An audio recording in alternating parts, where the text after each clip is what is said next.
Durant la nuit précédente que j'ai passée à la taverne de Rivebois, j'ai eu le temps de feuilleter le livre que j'ai trouvé à Elgin, le livre de l'enfant de dragon.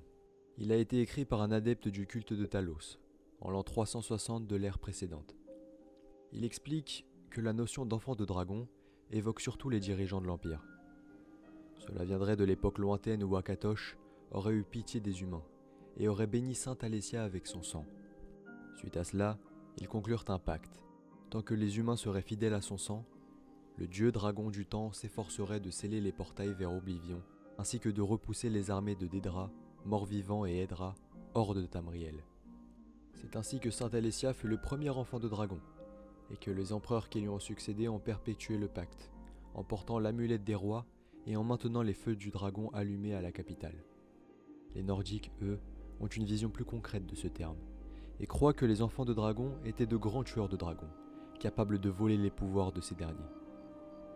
Enfin, le livre s'achève sur la retranscription d'une prophétie qui proviendrait d'un parchemin ancien. La prophétie du dernier enfant de dragon.